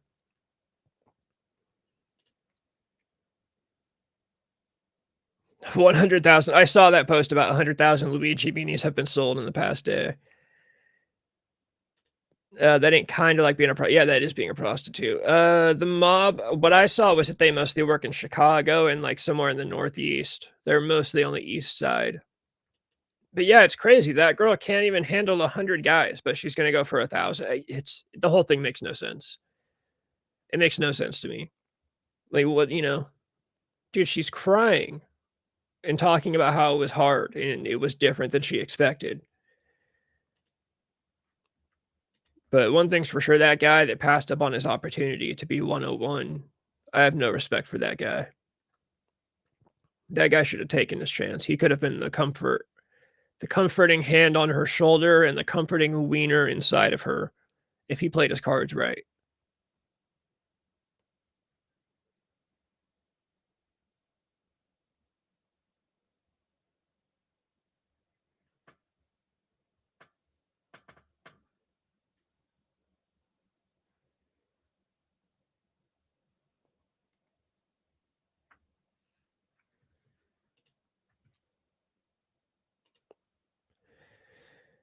No, Vegas is all corporate now, which is why it sucks.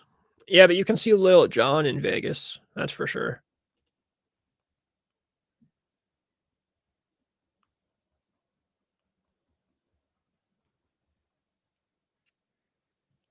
Vegas might suck, but Lil Jon is there, so that's all that matters to me.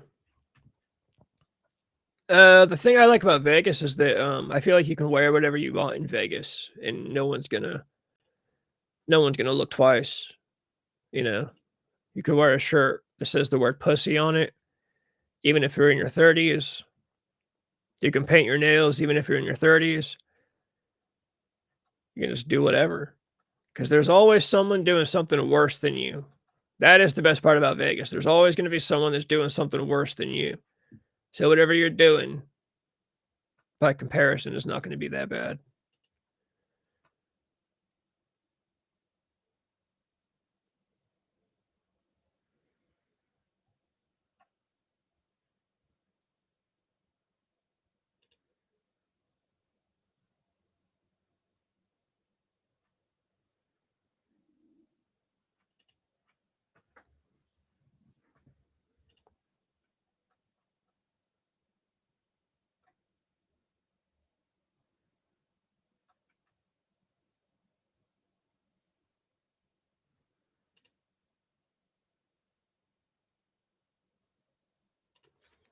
Dude, I want to know where I can see that whole documentary.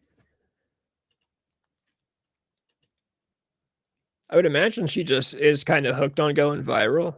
Like she just realizes that doing this stuff gets her viral. So yeah, I don't know. I don't see a motivation for I think that part's cool. I just think there's too much homeless and vandal shit going on, which wouldn't happen if the mob were in control. That is true. When the mob was in control, shit was going straight. Nobody was fucking around because nobody's gonna fuck around when the mob is in control. You know, we should go back to electing mafia members for leaders. Grimrock gonna head out. Try to catch the next one. Right on, Grimrock. Thank you for stopping by as always. You probably have the best comment of the night about Lily Phillips applying for disability after banging out 1,000 dudes. So congratulations on your comment of the night award.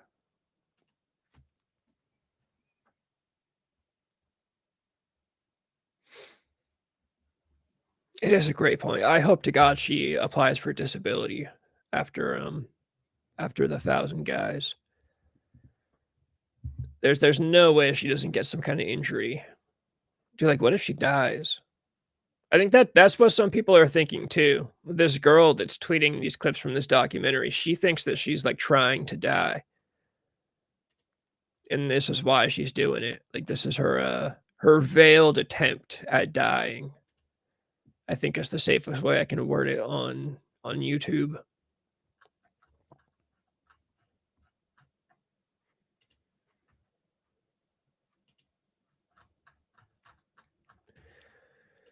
Trying to think of what else I've been doing on YouTube. The stream from last night uploaded, and it didn't get a I don't know why I thought it might get a copyright strike. So I learned the difference. A copyright claim is just kind of an automated thing that happens when you play something that's copyrighted. But a strike is something that has to come intentionally from the person or the company. So most people, nobody's going to strike a guy with 154 subscribers. So last night I played that clip from Rob Zombie's Halloween 2, and it got a copyright claim, which is fine. That just means I can't monetize the video. But yeah, I guess a strike would have to be like if fucking the movie studio hit me up and issued me a strike. And I'm pretty sure even then you can dispute those. But luckily I don't think that'll ever happen. At least, unless I ever get bigger.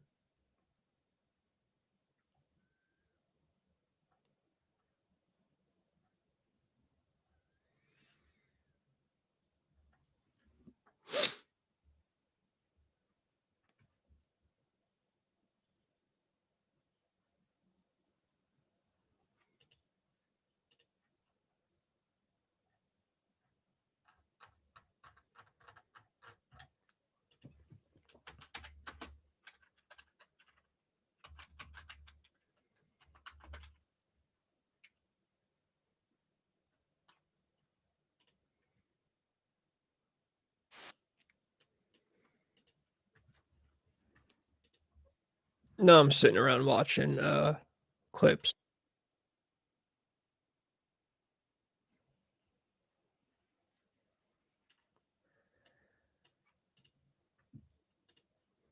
Oh, why not? You're gonna blow Rob and you become number 101.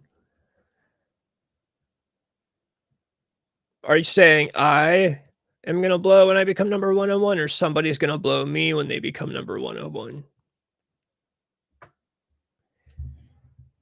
Because I would 100% become Lily Phillips as number 101. You know what? Actually, I say that. Man, that's got to be rough. It's got to be rough. That thing would be like the shape of a square after 100 guys, and I don't know. I have no idea. I like to tell myself that I would have no problem coming in for the number 101 spot, but might be kind of hard to actually do.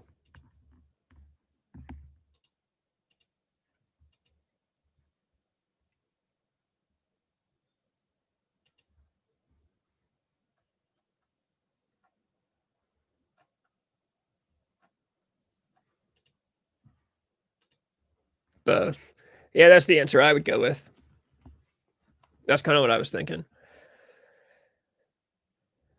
Dude, it'd be cool to date an OnlyFans girl, though. It would be cool. You know what? I did have a thing with a girl who has an OnlyFans. The 22-year-old girl that I always talk about that was super annoying, that was hella disrespectful to her mom. But she didn't like make a lot of money. She didn't, it wasn't like a serious thing. But she did have an OnlyFans. I'm pretty sure the few months that we were like hanging out, she never really uploaded anything either. But as far as like a girl that actually makes a lot of money. Oh, here's the documentary. It's called "I Slept with 100 Men in One Day" documentary, and it's by Josh Peters. It's 47 minutes long, and it's on YouTube. I might check that out sometime later.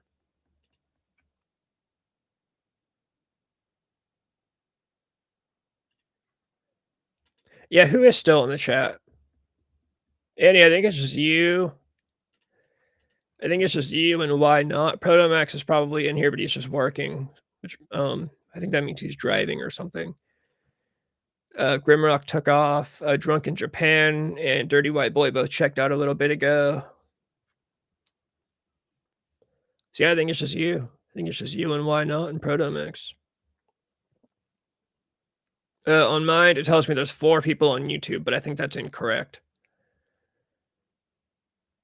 And then there's always that one mystery Twitch. There's always one. My thing always tells me there's one person on Twitch watching, and it's never. I don't believe it. There's no Twitch comments. No one ever says anything.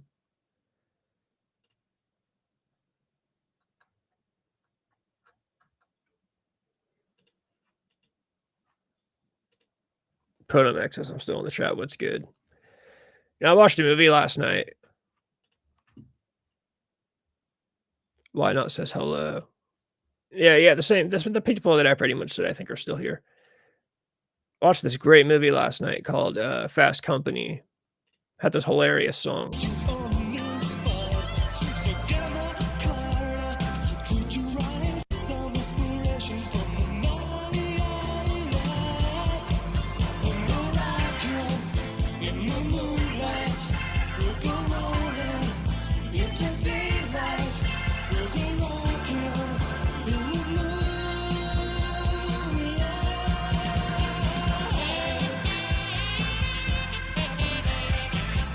Yeah, I love that shit though. That shit's a banger. It's fucking great. Why not? Are you the vampire or is Annie the vampire? Yeah, dude, fucking Fast Company. It's Claudia Jennings' last movie from 1979. It's a drag racing movie, so it's just this racing team. So, they race this red, white, and blue, like American flag car, and all this drama happens. And it has like a weirdly, surprisingly violent ending.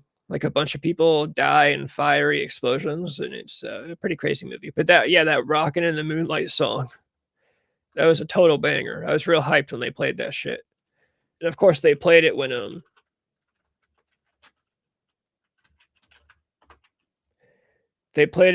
Claudia Jennings rolls up, which is, you know, not her introduction, but she rolls up in the middle of the movie, and it's you know, as soon as she rolls up in the movie, that's when I'm interested in. Claudia Jennings really is probably my favorite actress at this point.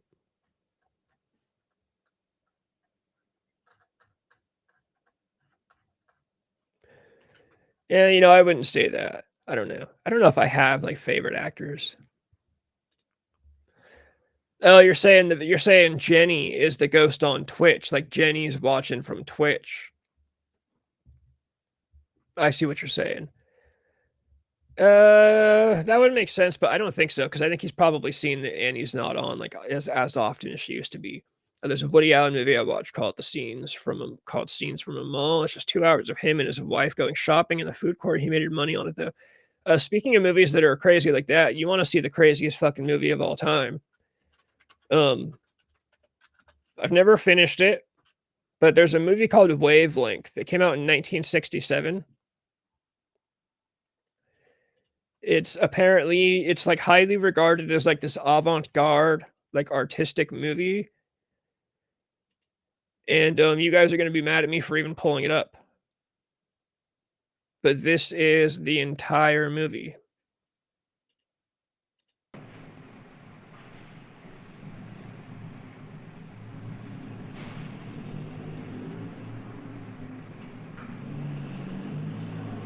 And I mean, literally, it's 45 minutes and 59 seconds. And here we go. We'll go 17 minutes in.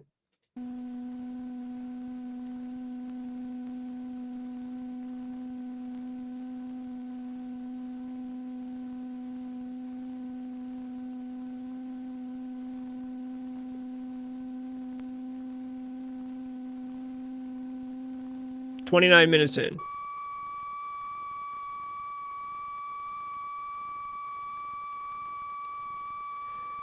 We'll go 36.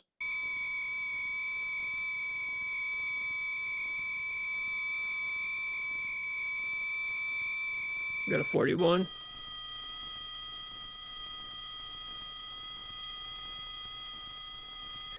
Yeah, so it's 45 minutes of a loud, and you can see it zooms in the whole movie, right? If you're watching the screen, it just zooms in and zooms in and zooms in.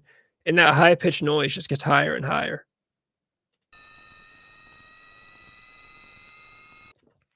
I have watched probably like 15 minutes of it, tops. But I've never been able to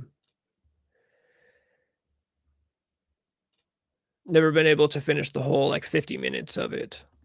Why not? No, the vampire joke was a good one. I'm terrible at chat. I think people have noticed this by now. Somebody will say something in chat, and then they'll say something like related to what they just said, and I'm already lost. I mean, what are you talking about? I'm really a bad streamer. I'm a terrible streamer. As evidenced by the fact that I still don't even have 200 subscribers. But like I said, my theory is that I just need to make actual videos. So hopefully once I start doing that, shit starts picking up a little bit. I have some topics. In mind that I think are going to do some numbers. Well, I'm not going to say some numbers like it's been a big thing. But like I mentioned last night, I definitely got to do Rob Zombie's Halloween too. That's like my biggest hidden weapon that I have right now.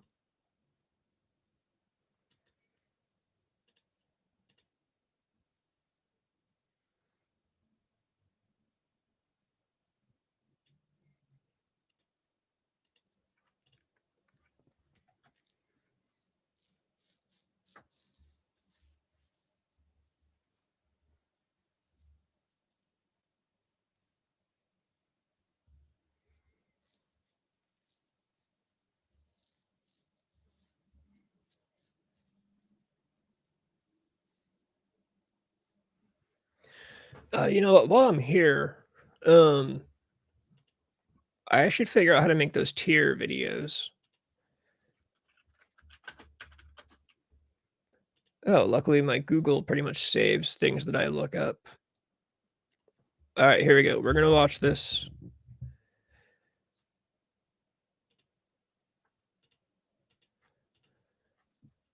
We're gonna watch this video. There's this great video, literally how to make a tier list YouTube video. Like this thing tells you how to make YouTube videos, apparently. So Back to another quick guide. Today I'll teach you how to make a tier list YouTube video. Creating tier list YouTube video on Windows PC involves several steps, from preparing the tier list to recording and editing the video. I hate videos that take forever to get started like this. Here's a comprehensive guide to help you make a tier list video. First, let's prepare your tier list. Visit the tier list maker website. Then choose a pre-made template or create your own. So I choose to create my own by clicking on make a template. Let's name it by your preferred topic and hit make your own template. Choose create single. Then let's download the files by using Google Chrome. See, why does that only go down to D though? Like they're supposed to be an F. Click on add new tab. Then use the search bar to search for a topic. Hit enter. Then go to image. Click on your preference file. Then right click on it. Hit save as. And save it to your preferred. Then hit on then choose hit open. Needed. Save a screenshot of your tier list and download the OBS. Open the screen recording software. Set up your recording area to capture the tier list and any additional windows or applications you want to show to capture all of your phone, up audio, then hit OK item by clicking and start discussing each item. Explain your choices and reasoning. So see, the thing is, I don't want to make a video and have like this picture of it all filled out already. Like as I'm talking, I want to put the things onto the spot. You know what I'm saying? Like I want to put the things onto the spot that I want them in.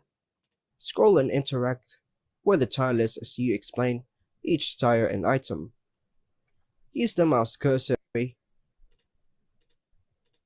and yeah, so that's not really exactly what I want to do. Was he a British guy? It didn't even I don't even know what I thought he sounded like to me. But yeah, I should do a couple tier list videos because those would just be like easy, you know, like cheap. People comment and argue. It's easy to do. I just want to do like an interactive, I guess that's the way to put it, like an interactive tier list.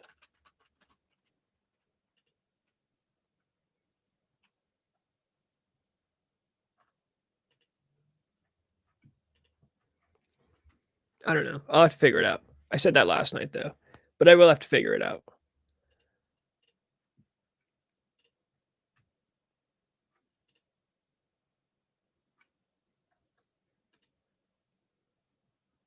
We'll just do them on different topics. Yeah, I could do a bunch of them on different topics too. Obviously, like horror movies would be a first one, and then I could branch off into different types of movies. I could do music too. That'd be a good idea. Different music from different decades.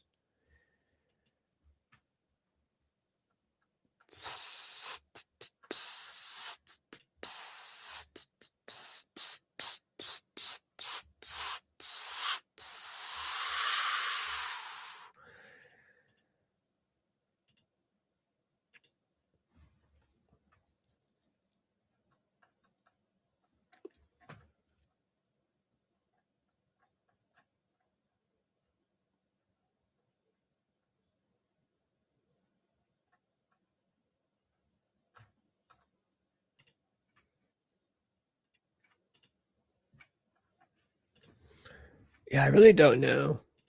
I really don't know exactly how I'm gonna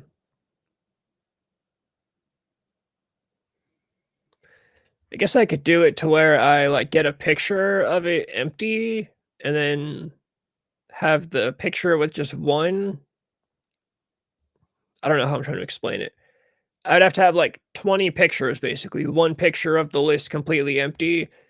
And then when I announce the first, like, oh, this movie I'm putting in the B tier, and then I'd pull up the picture of just that one thing in the B tier, and then next thing be like, oh, this one I'm putting in the C tier, and then a picture comes up with the first thing in the B tier and the next thing in the C tier, and then so on and so forth. I guess I could do it that way. I think there's a YouTuber that I watch who's like a horror YouTuber, and I think he does it the way that I wish I could do it, where he actually has just the empty list, and then he like drags and drops the things over to where he wants them. But that's probably like too out of my range at the moment. I really have no idea how to do any of this stuff. This whole YouTube thing was a terrible idea from the start.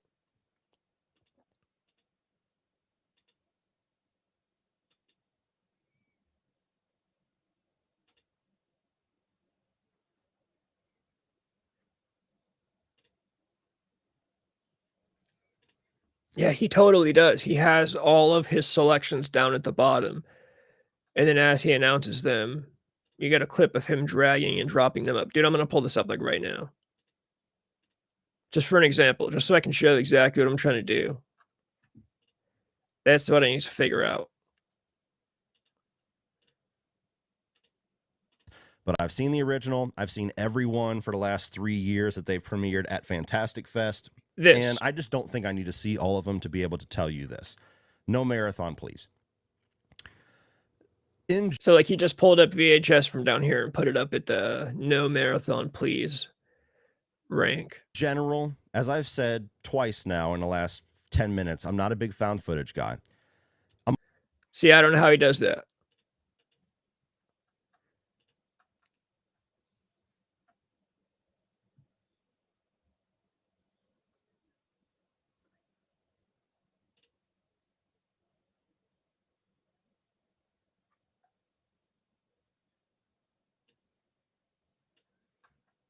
You know what though? He has a link. He uses Tier Maker, and when you click on it, it takes you to like it looks like he made his own custom one. And now you can see I can do it now. So like if I was gonna sit here and do I'd have to use this template that he made though, and I can drag and drop. Okay, so it looks like I would just share screen with this page, and then I would do I don't like how he did it backwards though. He put red, or no, wait, yeah, red is always up at the top.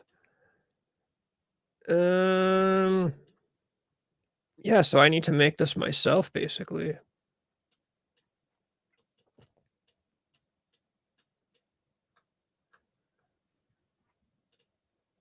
I could probably figure that out. I guess that's probably not too bad.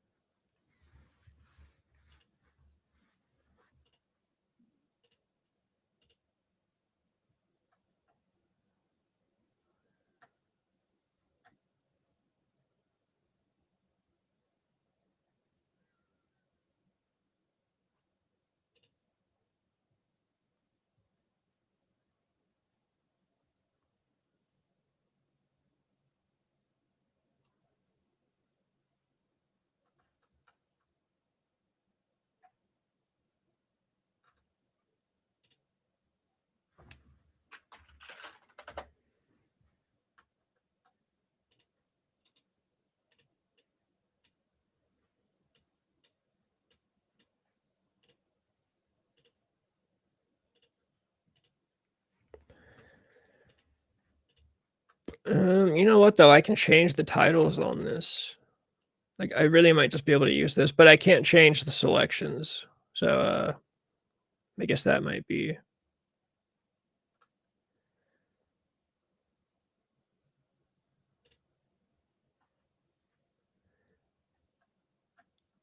I guess that might be the dilemma that I'm in, is I can't change the. Like I don't want to use his selections. I want to use my own selections.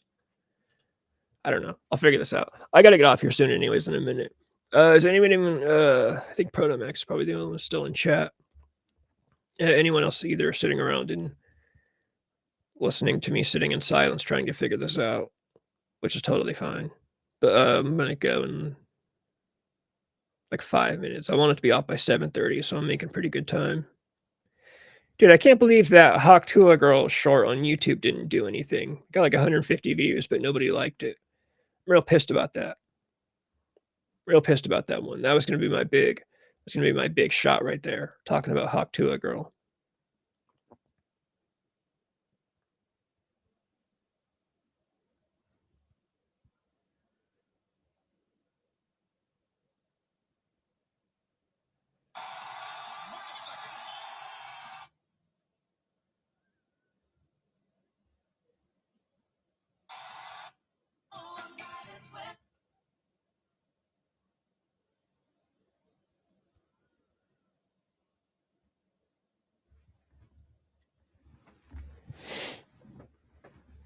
I'm also curious if I really did send that video to Leo and Danny to see if they would put it on their Leo and Danny show, which I think the next episode comes out either tomorrow or Friday.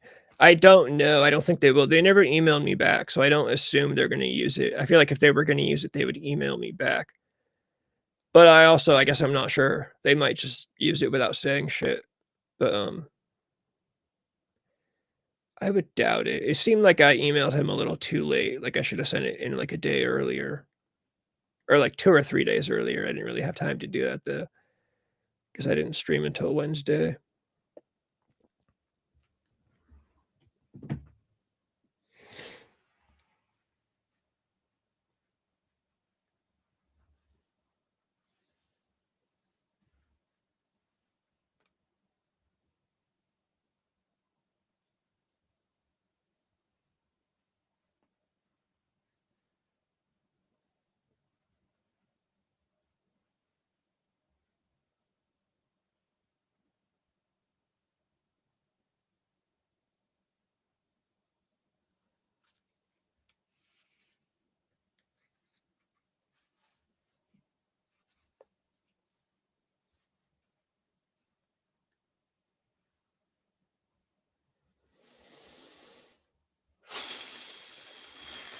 I have always joked that I think it'd be funny to do completely silent streams and call them meditation streams where people just show up and we all sit in silence and we just act like we're meditating. And then, damn, that really should be my niche. I should start doing totally silent streams and people just come in and meditate while I'm on the screen in complete silence. And I could do it for, well, I was going to say I could do it for like hours at a time, but I would have a hard time sitting in silence staring into a computer for hours. So I guess as long as I could handle is how long I would do it for.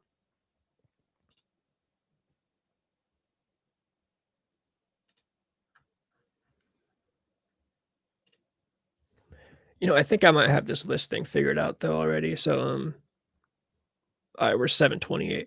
I've been on for almost 2 hours. All right, I'm gonna hit the fucking intro. I'm gonna quit ranting. I'm gonna quit ranting and quit sitting around. I'm gonna hit the outro and then I'm gonna get out of here. So to the one person left in chat, thanks for stopping by. To everyone else who came by earlier that's not here, even though you're not here, I say thanks for stopping by. Probably get some clips out of this. And I'll be back on tomorrow. I think tomorrow will probably be 6. Either 5:30 or 6. I don't know. I'll post about it. And we're all here today to groove and have a beautiful time together. And that it's only the beginning.